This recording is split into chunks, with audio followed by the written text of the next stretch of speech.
before we get going, let me just say a few quick words about the events of the past week. Hassan Nasrallah was a brutal terrorist whose many victims included Americans, Israelis, civilians in Lebanon, civilians in Syria, and many others as well. During his leadership of Hezbollah, the group terrorized people across the region and prevented Lebanon from fully moving forward as a country.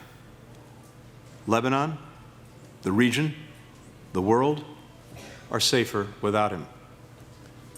The United States will continue to work with our partners in the region and around the world to advance a diplomatic resolution that provides real security to Israel, to Lebanon, and allows citizens on both sides of the border to return to their homes. We likewise will continue working to secure a ceasefire deal in Gaza that brings the hostages home, eases the suffering of people in Gaza, preserves the possibility of a more lasting, secure peace for the entire region. Diplomacy remains the best and only path to achieving greater stability in the Middle East. The United States remains committed to urgently driving these efforts forward. Now, turning to the subject of this ministerial. 10 years ago, the United States mobilized a global coalition to confront ISIS, or Daesh, a nihilistic terror group that, over the course of a few months, had occupied territory comprising a third of both Iraq and Syria, which it used to conduct a horrific campaign of violence and brutality. Over the following decade, this coalition grew from 12 to 87 countries, and together, we've made significant progress. In 2017, coalition partners dismantled the last ISIS stronghold in Iraq. 2 years later, we did the same in Syria, effectively ending ISIS's efforts to establish a geographic caliphate. We've imposed coordinated sanctions on ISIS-controlled assets to hinder the group's recruitment and expansion. And in the last 5 years, we have collectively invested billions of dollars to help restore security and public infrastructure in some of the communities devastated by ISIS. These were vital, hard-won achievements, but we know that our work is not done. As ISIS aims to reconstitute itself in the Middle East and makes territorial gains in Asia and Africa, our coalition must remain clear-eyed about the evolving challenge that we face. As we were reminded last week, this is a moment of enormous volatility in the Middle East. It's more important than ever that we enhance our efforts to strengthen security and stability, including in Iraq and Syria, and prevent extremists like ISIS from exploiting conflict in the region for their own benefit.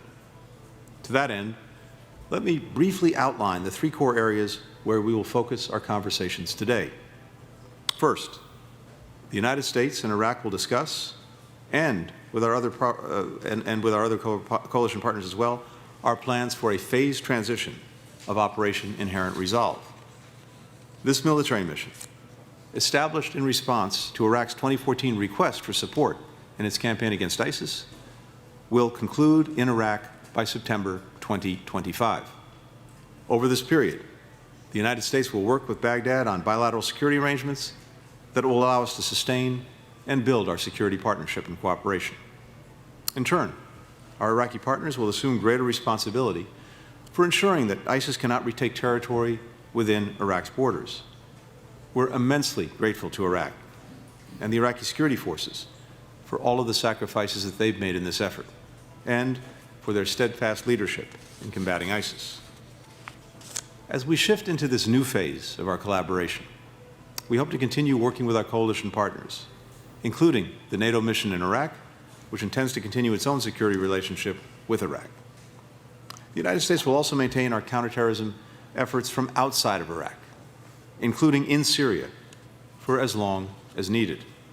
Just this month, U.S. Special Forces successfully targeted multiple senior ISIS leaders in Syria, demonstrating our own resolve to degrade and dismantle the group and its affiliates. Second, our coalition will discuss today the repatriation of foreign fighters and their families, which remains the only durable solution to the humanitarian and security crisis in northeast Syria. More than 43,000 displaced persons from over 60 countries reside in northeast Syria. Most are children who have never known another home. Meanwhile, Roughly 9,000 fighters remain in detention facilities across northeast Syria. This is the single largest concentration in the world. Even from confinement, these extremists are attempting to grow their ranks. Increasingly, coalition partners are stepping up to meet this challenge.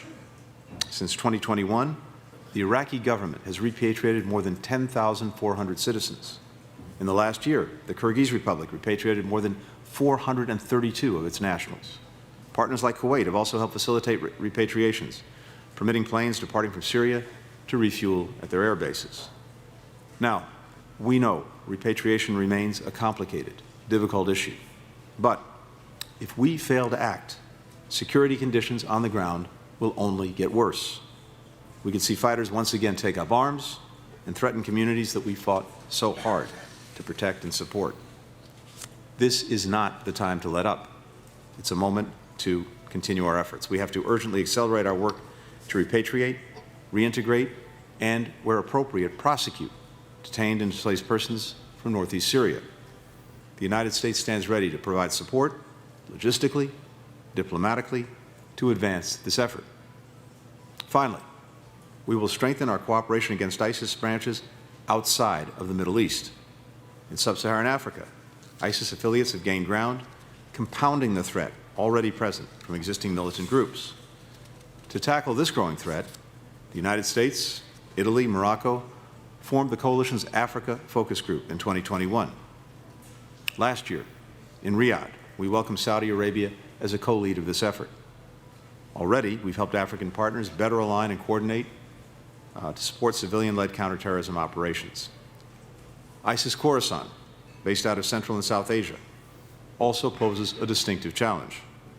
While waging a low-level insurgency in Central and South Asia, this group uses online recruitment to mount attacks around the world, including earlier this year in Iran and Russia. Through the coalition's communications working group, led by the United States, the United Arab Emirates, and the United Kingdom, we're working with journalists, civil society groups, and activists to push back against the hollow promises that ISIS propaganda seeks to promote. In the coming year, we have to continue to drive these key efforts forward.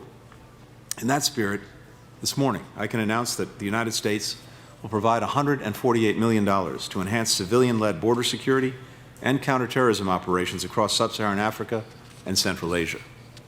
Separately, we'll contribute $168 million to the coalition's annual stabilization pledge drive for Iraq and Syria. This assistance will enable critical demining operations, restore essential services like water and electricity, invest in education, and promote economic opportunity. This commitment follows the United States announcement last week in New York of $535 million in additional humanitarian assistance to the Syrian people, as well as displaced communities residing in the country. A decade into this fight, we can take pride in all that we've accomplished. But as the challenge evolves, so must this coalition. And as I said, this is not the time to let up. It's a moment to recommit to our common mission, to decisively defeat ISIS and ensure greater security and stability for all of our people. I thank everyone for being here today, but more important, I thank you for what you're doing every day to keep this coalition together, moving forward in the mission that we share. Thank you very much.